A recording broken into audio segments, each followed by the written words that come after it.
Hello everyone. सो आज की इस क्लास में बिहार स्टेट एग्ज़ाम के लिए टेस्ट सीरीज़ 6th है और इससे पहले 5 और क्लासेस हो चुकी हैं। इन सभी का फ़ोल्डर बना दिया गया है, प्लेलिस्ट में आपको मिल जाएगा। उस फोल्डर के अंदर अभी तक जो भी बिहार स्टेट से रिलेटेड टेस्ट सीरीज़ इधर जो अभी हाल ही में शुरू की गई हैं उनसे रिलेटेड वीडियोस मिल जाएंगे। क्लास स्टार्ट हो उससे पहले आप सभी इस वीडियो को ज़्यादा से ज़्यादा लोगों के साथ शेयर ज़रूर कर दीजिए। अगर आप नेट जेआरएफ पीजीटी जीआईसी या फिर असिस्टेंट प्रोफेसर एग्ज़ाम की तैयारी कर रहे हैं सोशियोलॉजी से, तो इस चैनल के साथ जुड़कर आप यहाँ से अपनी स्टडी को कंप्लीट कर सकते हैं। प्लेलिस्ट में उन सभी वीडियोस के फोल्डर्स मिल जाएंगे, आप वहाँ से उन वीडियोस को देख सकते हैं। तो चलिए स्टार्ट करते हैं। फर्स्ट क्वेश्चन देख लेते हैं क्या कह रहा है। किस प्रकार के अपराधियों की चर्चा सदरलैंड ने अपनी रचना प्रिंसिपल्स ऑफ क्रिमिनोलॉजी में की है। सदरलैंड की ये बुक है प्रिंसिपल्स ऑफ क्रिमिनोलॉजी। इस बुक में इन्होंने इनमें से किस प्रकार के अपराधी की बात की है। निम्न वर्ग के अपराधी, सफ़ेद पोश अपराधी, आर्थिक अपराधी, राजनीतिक अपराधी दिया गया है ऑप्शन में। सही क्या होगा यहाँ पर? सही क्या होगा?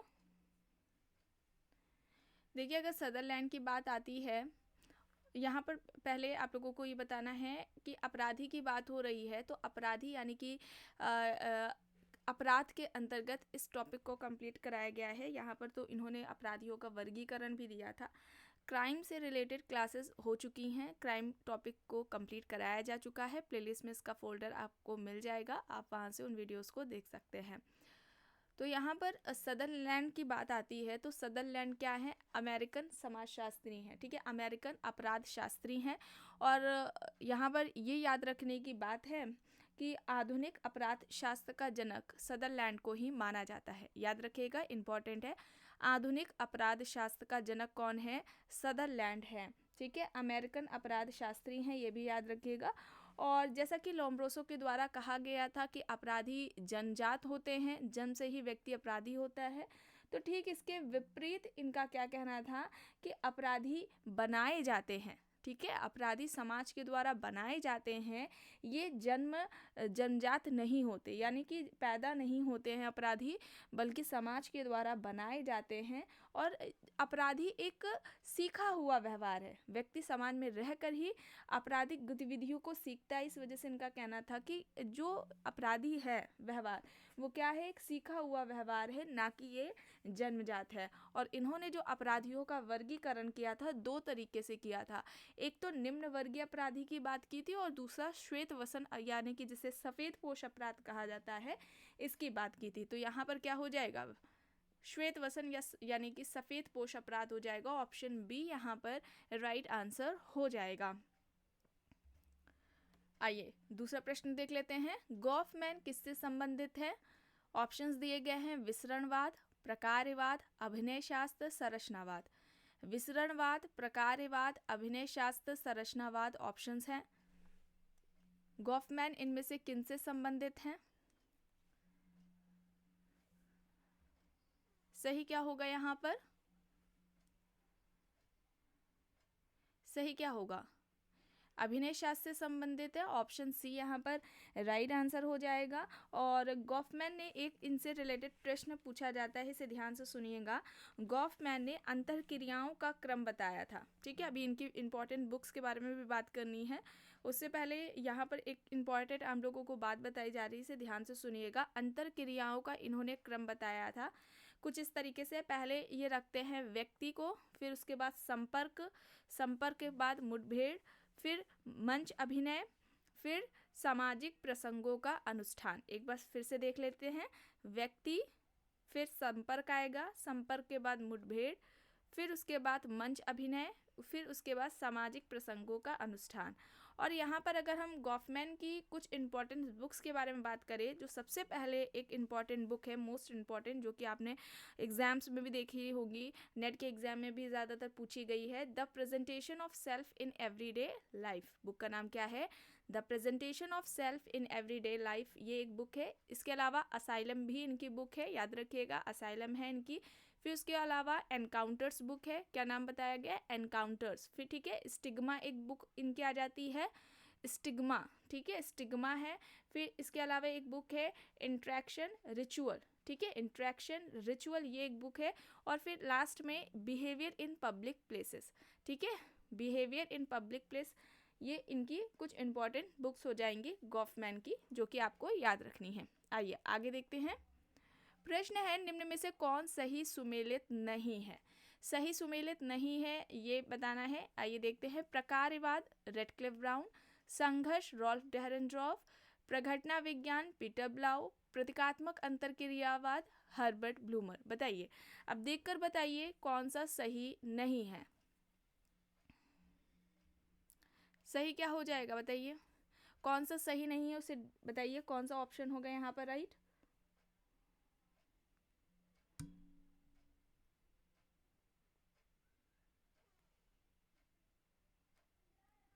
सही क्या होगा? राइट आंसर यहाँ पर हो जाएगा प्रघटना विज्ञान, ठीक है। यहाँ पर पीटर ब्लाउ नहीं होंगे, ठीक है, पीटर ब्लाउ नहीं होंगे, बल्कि किनका नाम आएगा? हर्सल का आएगा, हर्सल का आएगा। या फिर अगर हम बात करें हर्सल की जगह शुट्स भी हो सकते हैं, ठीक है, शुट्स भी हो सकते हैं।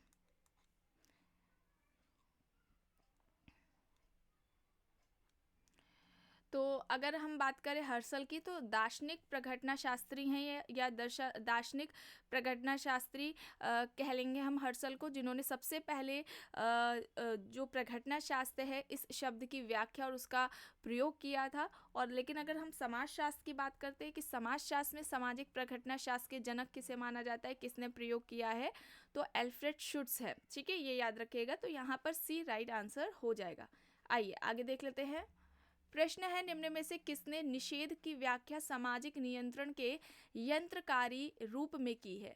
निषेध की व्याख्या सामाजिक नियंत्रण के यंत्रकारी रूप में इनमें से किसने कर रखी है? Peter Berger, Raymond Firth, Thomas Luckmann, Emile Durkheim. Options दिए गए हैं। Peter Berger, Raymond Firth, Thomas Luckmann, Emile Durkheim options हैं। यहाँ पर सही क्या होगा बताइए, सही क्या होगा यहाँ पर? निषेध की व्याख्या सामाजिक नियंत्रण के यंत्रकारी रूप में किसने की है? एमाइल दुर्खीम ने। ऑप्शन डी यहाँ पर राइट आंसर हो जाएगा। अब दुर्खीम आते हैं तो उनकी कुछ इंपॉर्टेंस बुक्स बात कर लेते हैं, इंपॉर्टेंस बुक्स की। तो सबसे पहले क्या हो जाएगी book? The division of labour in society. The division of labour in society ये एक बुक है। इसके अलावा सेकंड बुक हो जाएगी इनकी the rules of sociological method. The rules of sociological method हो जाएगी। फिर इसके अलावा the elementary structure the elementary forms of religious life, ठीक है, ध्यान से सुनिएगा, the elementary forms of religious life है। फिर इसके अलावा सोसाइट आती है। फिर एजुकेशन एंड सोशोलॉजी, ठीक है, एजुकेशन एंड सोशोलॉजी, ये कुछ इंपॉर्टेंट बुक्स है दुर्खीम की। और सोशोलॉजी की इंपॉर्टेंट बुक्स से रिलेटेड क्लासेस पहले ही हो चुकी हैं। सभी एग्जाम्स को ध्यान में रखते हुए सोशोलॉजी की इंपॉर्टेंट बुक्स कराई गई हैं। आपको प्लेलिस्ट पे फोल्डर मिल जाएगा, वहाँ से आप जितने भी इंपॉर्टेंट बुक्स हैं उन्हें याद कर सकते हैं, ठीक है। काफ़ी बुक्स है तो आप लोग डेली 8-8 10-10 करके याद कर लीजिए, अभी समय है आपके पास। तो यहाँ पर डी हो जाएगा सही। नेक्स्ट है, मिलान करना है। देखिए, लोक कृषक नगरीय सातत्य है, जनजाति कृषक सातत्य दिया गया है, कृषक संघर्ष, कृषि विद्रोह या कृषक विद्रोह कह लिया जाए। सही क्या होगा बताइए?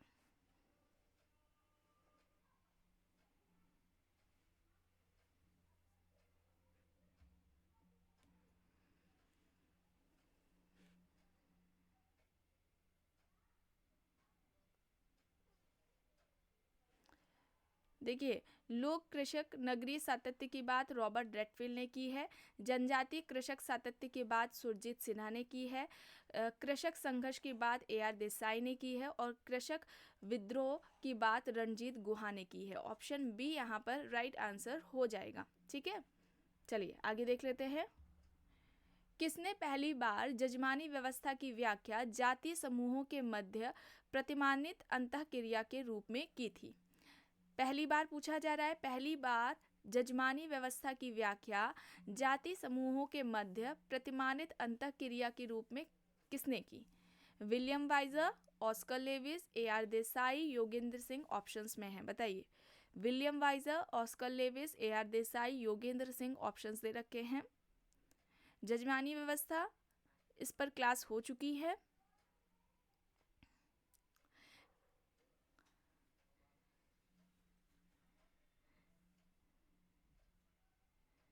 देखिए, सबसे आपको पहले भी बताया गया है, सबसे पहले व्यवस्थित तरीके से जजमानी व्यवस्था का अध्ययन विलियम वाइजर ने किया था यूपी के करीमपुर गांव पर। और इससे रिलेटेड जो उनकी बुक थी, बुक का नाम था द हिंदू जजमानी सिस्टम, याद आ रहा है। और जिसके अंतर्गत इनका कहना था कि जो जजमानी व्यवस्था है वो एक प्रकार्यात्मक संस्था है। जजमानी व्यवस्था को क्या कहा था इन्होंने? प्रकार्यात्मक संस्था कहा था। और अगर हम जजमानी व्यवस्था की बात करें तो ये जातीय प्रथा के अंतर्गत एक सामाजिक आर्थिक व्यवस्था है। जजमानी व्यवस्था कैसी है? कास्ट सिस्टम के अंतर्गत ऐसे हम रख के देखते हैं तो यह एक आर्थिक और सामाजिक व्यवस्था है। इसमें कई सारी जातियों के बीच में एक तरीके का समझौता, एक तरीके का संविदा, यानी कि इसमें विभिन्न जातियों के बीच में ये क्या है, एक कॉन्ट्रैक्ट के तौर पर इसे देखा जाता है, जिसके ज़रिए वे अपने क्या करती हैं, जो सेवाएं या जो वस्तुएं होती हैं उनका आदान प्रदान करती हैं। ठीक है, तो जिसने भी क्लासेस नहीं की हैं जजमानी व्यवस्था से रिलेटेड तो आप लोग सर्च करिएगा गोल टू सक्सेस के नाम से जजमानी व्यवस्था, उसे ज़रूर देख लीजिएगा क्योंकि उसमें काफ़ी डिटेलिंग में बताया गया है। न केवल विलियम वाइजर का क्या कहना है बल्कि अन्य समाजशास्त्रियों ने इस व्यवस्था के बारे में अपने क्या विचार रखे हैं उनके बारे में भी बताया गया है। तो इम्पॉर्टेंट ये टॉपिक है, इसे ज़रूर देखिएगा। यहाँ पर विलियम वाइजर हो जाएगा सही। नेक्स्ट है, विश्व ग्राम की अवधारणा किसने दी? ग्लोबल विलेज का कॉन्सेप्ट है, किसका है? Milton Singer, Habermas, Marshall McLuhan, Yogendra Singh options है। Milton Singer, Habermas, Marshall McLuhan, Yogendra Singh options दिए गए हैं। ग्लोबल विलेज का कॉन्सेप्ट पूछा जा रहा है, किसका है? सही क्या हो जाएगा यहाँ पर?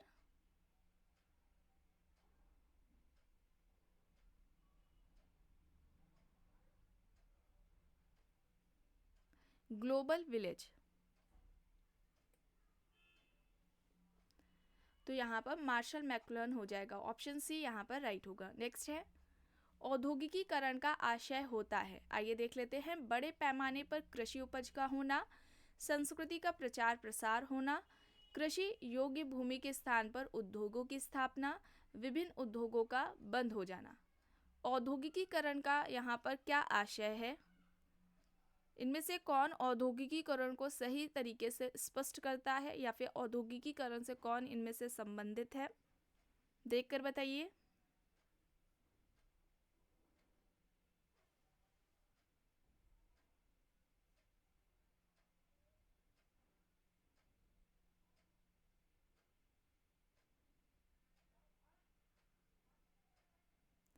बताइए यहाँ पर सही क्या होगा?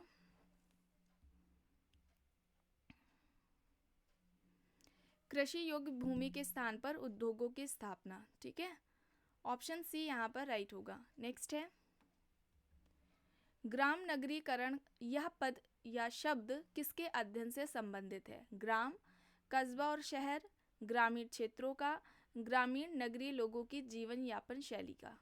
बताइए सही क्या हो जाएगा?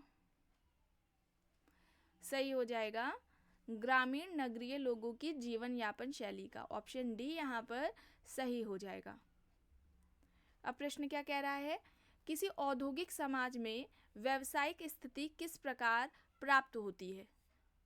औद्योगिक समाज में व्यावसायिक स्थिति किस प्रकार प्राप्त होती है? उपलब्धि, प्रदत्त, जन्म या फिर उपरोक्त में से कोई नहीं। बताइए सही क्या हो जाएगा?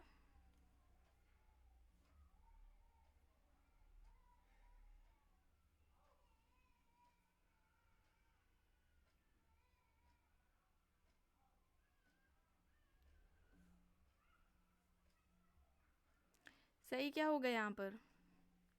उपलब्धि होगा। ए यहाँ पर राइट होगा। नेक्स्ट है, किसने संकुचितीकरण तथा सार्वभौमिकरण की जुड़वा अवधारणाओं का विकास किया है? S C. Dube, G S. Ghurye, McKim Marriott, Andre Beteille. बताइए इनमें से किसने संकुचितीकरण तथा सार्वभौमिकरण की जुड़वा अवधारणाओं का विकास किया है? S C. Dube, G S. Ghurye, McKim Marriott, Andre Beteille options दे रखे हैं। सही क्या होगा यहाँ पर?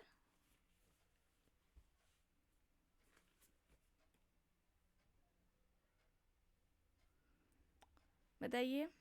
इस पर पूरी क्लास हुई है।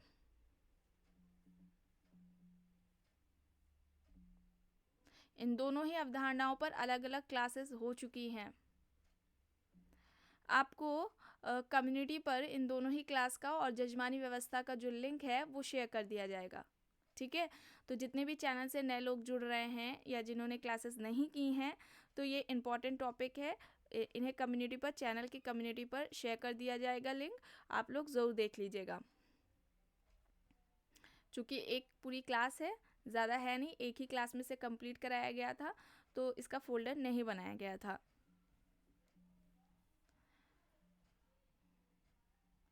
तो यहाँ पर मैकिम मेरिट होगा। ठीक है, मैकिम मेरिट होगा, ऑप्शन सी यहाँ पर राइट होगा। अब इस अवधारणा से या मैकिम मेरिट से रिलेटेड जुड़ी हुई महत्वपूर्ण जो बातें हैं वो आप लोगों से शेयर करनी है, इसे ध्यान से सुनिएगा। रॉबर्ट रेडफील्ड के बारे में आपने सुना होगा। इन्होंने little and a great tradition का कॉन्सेप्ट दिया था, लघु और वृहद परंपरा की अवधारणा दी थी रॉबर्ट रेडफील्ड ने। याद आ रहा है?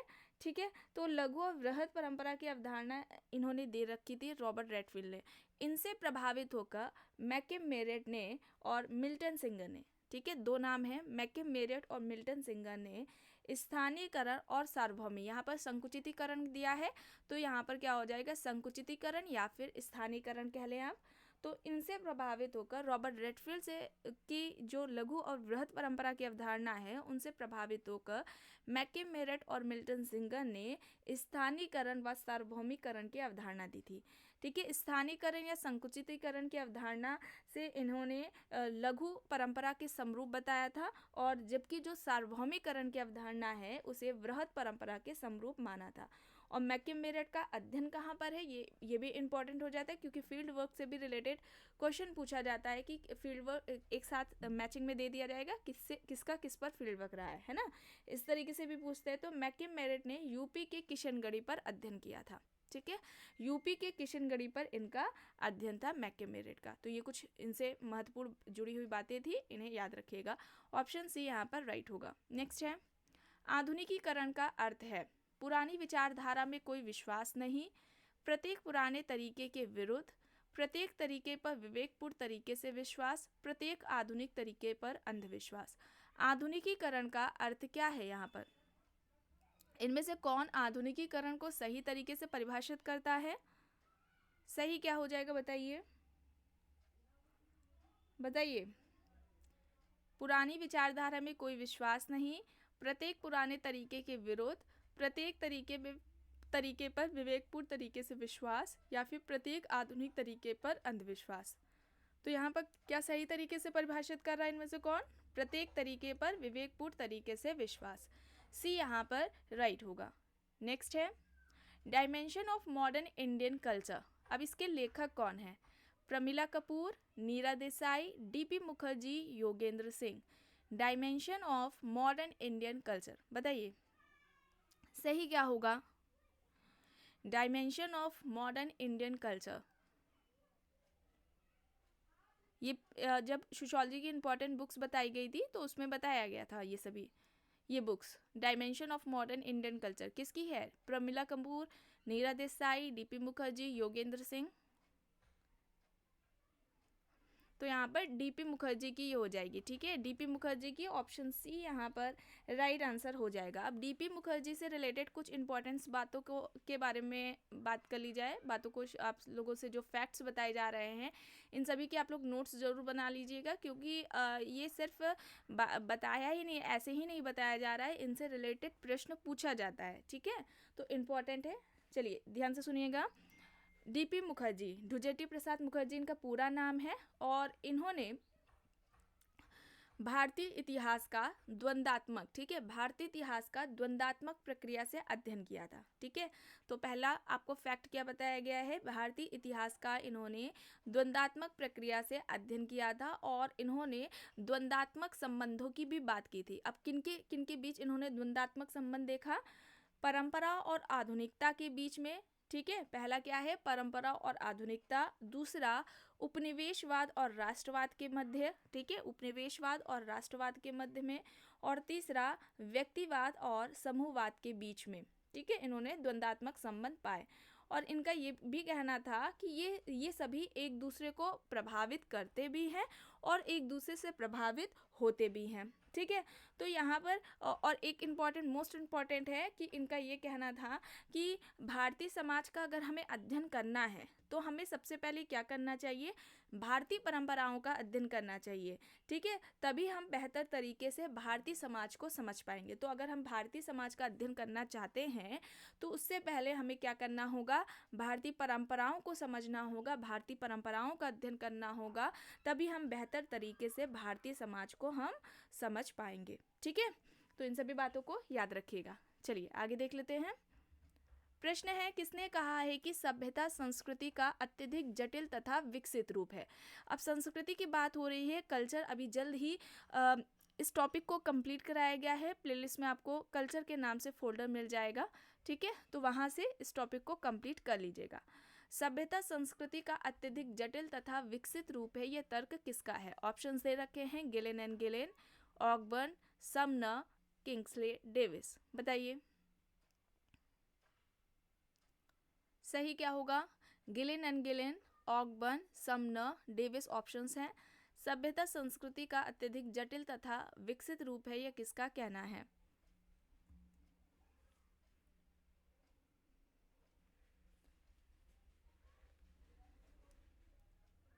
तो यहाँ पर गिलेन एंड गिलेन होंगे। ठीक है, Ghislaine and Ghislaine cultural sociology इनके बुक का नाम है। बुक भी इंपॉर्टेंट है। कल्चरल सोशियोलॉजी किसकी है, गिलेन एंड गिलेन की है। और अब यहाँ पर संस्कृति से रिलेटेड कुछ इंपॉर्टेंट, अगर हम समाजशास्त्रियों के विचारों की बात करें कि संस्कृति को वे किस तरीके से परिभाषित करते हैं, तो उनके बारे में बात कर लेते हैं। लिंटन, सबसे पहले लिंटन की बात करते हैं तो इन्होंने क्या कहा था, संस्कृति को समाज के सदस्यों की जीवन शैली। संस्कृति क्या है, समाज के सदस्यों की जीवन शैली है। ये किसका कहना है, रॉल्फ लिंटन का कहना है। ठीक है, संस्कृति समाज के सदस्यों की जीवन शैली है, यह रॉल्फ लिंटन का कहना है। फीचर क्या कहते हैं संस्कृति के बारे में, फीचर कहते हैं संस्कृति क्या है, एक पर्यावरण है। ठीक है, संस्कृति को इन्होंने पर्यावरण कहा है फीचर ने। मजूमदार मदान कहते हैं लोगों के जीने का ढंग ही क्या है, संस्कृति है। ठीक है, मजूमदार मदान का क्या कहना है, लोगों के जीने का ढंग ही क्या है, संस्कृति है। इन सभी बातों को ध्यान में रखिएगा क्योंकि इनसे प्रश्न पूछा जाता है। चलिए आगे देख लेते हैं। निम्न में से किसने उत्तर औद्योगिक समाज को सफेद पोश समाज कहा है। William Goode, Toffler, Karl Popper, Daniel bell. बताइए उत्तर औद्योगिक समाज को सफेद पोश समाज इनमें से किसने कहा है। उत्तर औद्योगिक समाज को सफेद पोश समाज इनमें से किसने कहा है। William Goode, Toffler, Karl Popper, Daniel Bell options दे रखे हैं। सही क्या होगा यहाँ पर, विलियम गुडे ऑप्शन ए यहाँ पर राइट हो जाएगा। नेक्स्ट है, बिरहोर एवं खरिया जनजाति का मुख्य व्यवसाय है। भोज्य पदार्थ संग्रह, खेती बाड़ी, कुटीर उद्योग, उपयुक्त में से कोई नहीं। बिरहोर एवं खरिया जनजाति का मुख्य व्यवसाय क्या है। अब देखिए जनजाति की बात आ रही है तो ट्राइबल सोसाइटी यानी जनजाति समाज को कंप्लीट कराया जा चुका है। वहाँ पर जनजाति समाज के बारे में समाजशास्त्रियों के क्या विचार रहे हैं, इनकी समस्याओं से संबंधित जो नीतियों की बात की गई है, कौन सी नीति किसने दे रखी है, या जनजातीय समाज में कौन सी अर्थव्यवस्था पाई जाती है, विवाह का स्वरूप उनमें कौन सा है, युवा गृह कौन से हैं, इनसे संबंधित जो अनुच्छेद हैं संविधान में जो प्रावधान किए गए हैं उन सभी के बारे में कराया गया है। तो ट्राइबल सोसाइटी जनजाति समाज का फोल्डर भी प्लेलिस्ट में आपको मिल जाएगा, वहाँ से इस टॉपिक को कंप्लीट कर लीजिएगा, इम्पॉर्टेंट टॉपिक है। तो यहाँ पर बिरहोर और खरिया जो जनजाति है इसका जो मुख्य व्यवसाय है वह क्या है, भोज्य पदार्थ संग्रह। ऑप्शन ए यहाँ पर सही हो जाएगा। चलिए आगे देख लेते हैं। प्रश्न है, किस जनजाति के लोग वर्षा करने के लिए आग जलाकर धुआं उत्पन्न करते हैं ताकि आसमान में बादल छा जाए और बारिश हो। जनजातियां दी गई हैं संथाल जनजाति, मुंडा जनजाति, थारू जनजाति और हो जनजाति। ठीक है, इनमें से किस जनजाति के लोग बारिश हो, ठीक है, बारिश करने के लिए या बारिश होने के लिए वो क्या कर रहे हैं, आग जलाते हैं, धुआं उत्पन्न करते ताकि क्या हो, आसमान में बादल छा जाए और बारिश हो जाए। तो इससे संबंधित कौन है, हो जनजाति है, हो ट्राइब्स है। ऑप्शन डी यहाँ पर राइट हो जाएगा। और हो जनजाति पर किसका अध्ययन रहा है? डी.एन. मजूमदार का रहा है। डी.एन. मजूमदार ने हो जनजाति पर अध्ययन किया है। ठीक है, तो चलिए आगे देख लेते हैं। परिवार एक फैक्ट्री है जो मानवीय व्यक्तित्व को उत्पादित करती है, यह कहना है। अब परिवार की बात आ रही है, फैमिली, इस टॉपिक को भी कंप्लीट कराया गया है। परिवार को एक फैक्ट्री बताया जो मानवीय व्यक्तित्व को उत्पादित करता है। ऑप्शंस दे रखे हैं, स्मॉल, पार्सन्स, मैकेवर, कूले। बताइए, स्मॉल, पार्सन्स, मैकेवर, कूले ऑप्शंस दे रखे हैं, सही क्या होगा?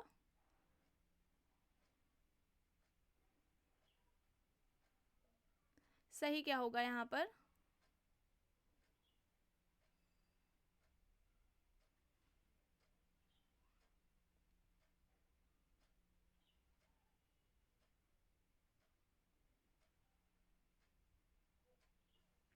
राइट क्या हो जाएगा?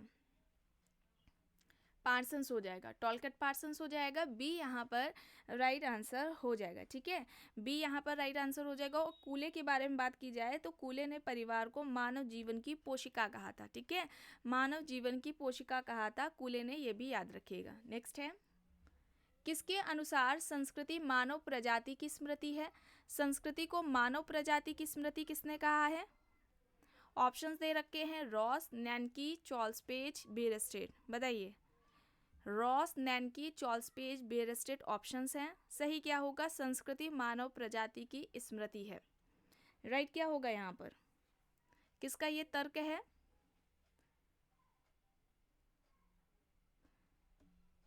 संस्कृति मानव प्रजाति की स्मृति है, यह तर्क है रॉबर्ट बेयरस्टेट का। डी यहाँ पर सही हो जाएगा।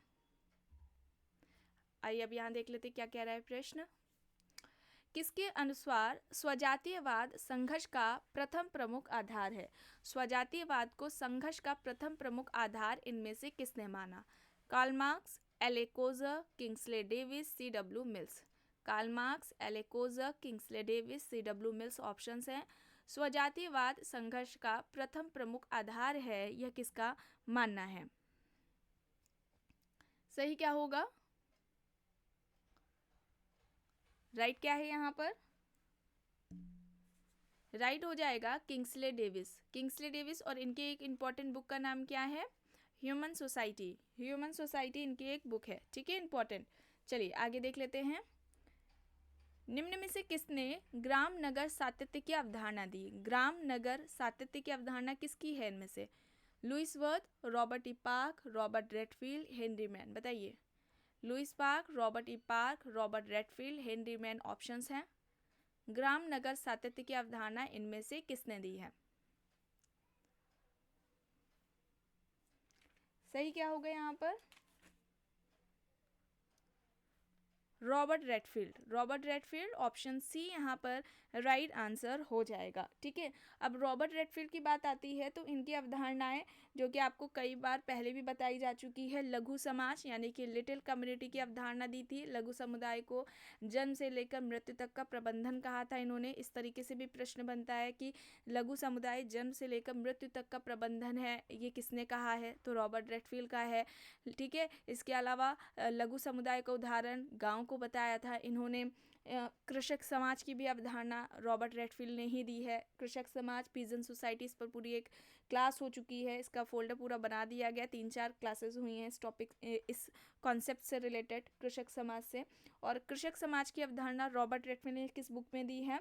Pigeon society and culture. Peasant society and culture, इस बुक में रॉबर्ट रेडफील्ड ने कृषक समाज की अवधारणा दी। और एक इम्पॉर्टेंट बात, कृषक समाज को रॉबर्ट रेडफील्ड ने क्या कहा था? अवशिष्ट समाज कहा था। अवशिष्ट समाज क्यों कहते हैं कृषक समाज को? इनका ये कहना था कि जब हम रूरल सोसाइटी से ट्राइबल सोसाइटी को अलग कर देते हैं, यानी कि ग्रामीण समाज से हम जब जनजातीय समाज को अलग कर देते हैं, तो जो शेष भाग बचता है, जो शेष भूभाग बचता है, उसको ये कृषक समाज कहते हैं। तो शेष बचे हुए भाग को इन्होंने अवशिष्ट समाज कहा था, जिसके लिए वे कृषक समाज का शब्द का यूज करते हैं। ठीक है, तो इन सभी बातों को याद रखिएगा। चलिए आगे देख लेते हैं। निम्नलिखित में से किसने लघु और वृहत परंपराओं का अध्ययन किया है? अब देखिए यहाँ पर पूछा जा रहा है लघु और वृहत परंपराओं का अध्ययन, ठीक है। M N. Srinivas, Yogendra Singh, McKim Marriott, S C. Dube. बताइए लघु और वृहत परंपराओं का अध्ययन इनमें से किसने किया है? M N. Srinivas, Yogendra Singh, McKim Marriott, S C. Dube. Options दे रखे हैं। सही क्या होगा यहाँ पर?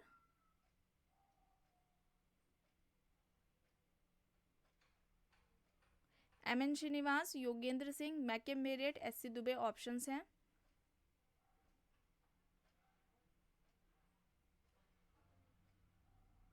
सही क्या होगा यहाँ पर?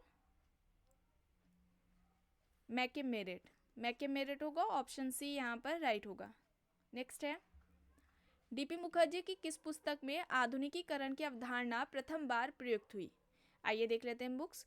Personality and the sciences, problem of Indian youth, modern Indian culture a sociological study, views and counter views. इनमें से किस पुस्तक में आधुनिकीकरण की अवधारणा पहली बार प्रयुक्त की गई है, पहली बार प्रयोग की गई है? डीपी मुखर्जी की ये बुक्स हैं। सही क्या होगा यहाँ पर? सारी बुक्स किसकी हैं? डीपी मुखर्जी की हैं। यहाँ पर सही बुक कौन सी हो जाएगी जिसमें आधुनिकीकरण की अवधारणा का प्रयोग हुआ है पहली बार? Modern Indian culture a sociological study. Modern Indian culture और सोशोलॉजिकल स्टडी ये बुक है जिसमें कि मॉडर्नाइजेशन के कॉन्सेप्ट का पहली बार यूज़ किया गया है। अब इन सभी बुक्स के अलावा डाइवर्सिटीज़ इनकी एक बुक है इंपॉर्टेंट, और बेसिक कॉन्सेप्ट्स इन सोशोलॉजी, ठीक है। ये दो बुक भी याद रख लीजिएगा, इसके साथ जोड़ लीजिएगा। डाइवर्सिटीज़, फिर सेकेंड बुक क्या हो जाएगी? बेसिक कॉन्सेप्ट्स इन सोशोलॉजी, ठीक है। चलिए आगे देख लेते हैं। किसने लिखा है कि इसके विस्तृत अर्थों में समाजशास्त्र मानवीय अंतरक्रियाओं एवं अंतर संबंधों, उनकी दशाओं तथा परिणामों का अध्ययन है? Morris Ginsberg, MacIver and Page, L A. Coser, Talcott Parsons. Options में है, बताइए सही क्या होगा? इसके विस्तृत अर्थों में इनमें से किसने कहा है कि जो समाजशास्त्र है वह मानवीय अंतरक्रियाओं एवं अंतर संबंधों, उनकी दशाओं परिणामों का अध्ययन है? सही क्या होगा? Ginsberg, MacIver and Page, Coser, Talcott Parsons. Options में है। सही क्या हो जाएगा यहाँ पर?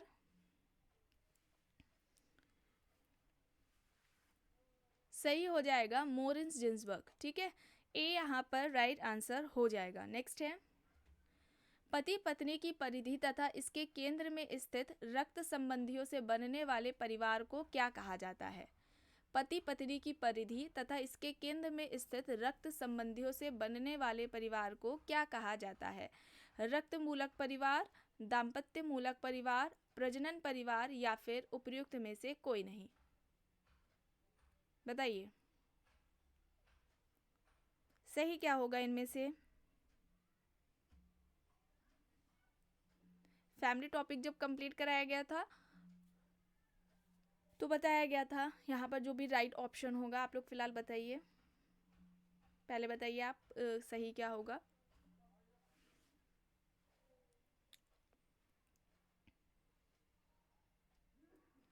राइट आंसर क्या हो जाएगा? प्रजनन परिवार, ठीक है। प्रजनन परिवार होगा, ऑप्शन सी यहाँ पर राइट आंसर हो जाएगा। अब कुछ इंपॉर्टेंट बातें आपको बताई जा रही हैं। वार्नर, ठीक है, वार्नर ने नाभिकीय परिवार के दो प्रकार बताए थे, ठीक है। वार्नर ने नाभिकीय परिवार के दो प्रकार बताए थे। एक तो था जन्म मूलक परिवार। अब जन्म मूलक परिवार में कौन कौन आता है? जिसमें कि व्यक्ति का जन्म हुआ हो और ऐसे परिवार में व्यक्ति के माता पिता, उसके भाई बहन पाए जाते हैं या भाई बहन रहते हैं, माता पिता भाई बहन रहते हैं व्यक्ति के साथ, ठीक है। तो ये जन्म मूलक परिवार हो गया। दूसरा है प्रजनन मूलक परिवार। अब इस परिवार का निर्माण व्यक्ति अपने विवाह के बाद करता है, शादी के बाद व्यक्ति इस तरीके के परिवार का निर्माण करता है, और ऐसे परिवार में पति पत्नी और उसके अविवाहित बच्चे रहते हैं, ठीक है, क्लियर। और ये जो दो प्रकार हैं परिवार के वो वार्नर ने बताए हैं, नाभिकीय परिवार के ये टाइप्स हैं, ठीक है। चलिए आगे देख लेते हैं। निम्न में से परिवार की उत्पत्ति हेतु क्रमिक विकास के विचार की अवधारणा किसने दी है? परिवार की उत्पत्ति हेतु क्रमिक विकास के विचार की अवधारणा किसने दी है? Morgan, Tylor, Bachofen, Malinowski. Options हैं Morgan, Tylor, Bachofen, Malinowski options दे रखे हैं। परिवार की उत्पत्ति हेतु क्रमिक विकास के विचार की अवधारणा इनमें से किसकी है?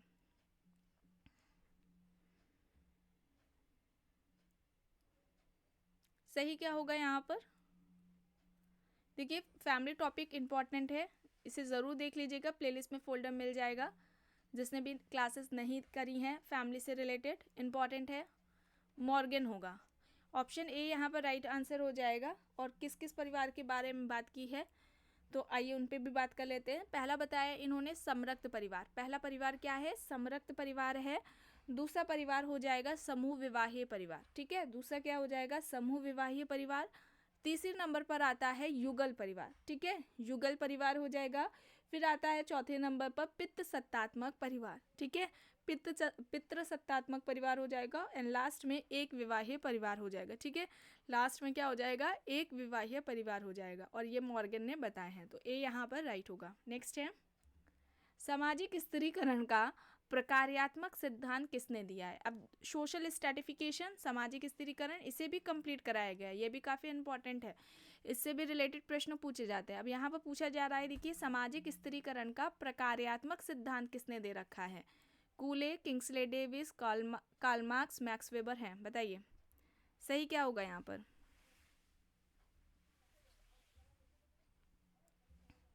सही क्या होगा? सामाजिक स्त्रीकरण का प्रकार्यात्मक सिद्धांत किसका है? Cooley, Kingsley Davis, Karl Marx, Max Weber हैं।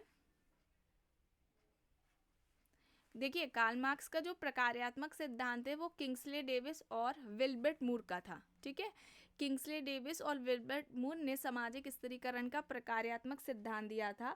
अब इनके जो इससे रिलेटेड जो बुक है, जिस बुक में इन्होंने ये थ्योरी दी है, सामाजिक स्त्रीकरण का प्रकारात्मक सिद्धांत दिया है, बुक का नाम है सम प्रिंसिपल्स ऑफ स्ट्रैटिफिकेशन। ठीक है, बुक का नाम क्या है? सम प्रिंसिपल्स ऑफ स्ट्रैटिफिकेशन, ये बुक है इनकी। और इनका ये कहना था कि सभी समाजों में क्या होता है, जो सामाजिक स्त्रीकरण है ये पाया जाता है, और ये सभी समाजों की प्रकार्यात्मक आवश्यकता है। हालांकि इनके इस सिद्धांत की आलोचना भी की है ट्यूमेन ने। ठीक है, ट्यूमेन ने इनके इन सिद्धांत की आलोचना भी की है, ये भी याद रखिएगा, पूछा जा सकता है। अब यहाँ पर प्रश्न क्या कह रहा है, पुस्तक से संबंधित है। इंडियन विलेज 1955 में आती है। इंडियन विलेज किसकी है? S C. Dube, M N. Srinivas, Irawati Karve, D N. Majumdar, options दे रखे हैं, बताइए इंडियन विलेज किसकी है बुक? इंडियन विलेज किसकी है बुक?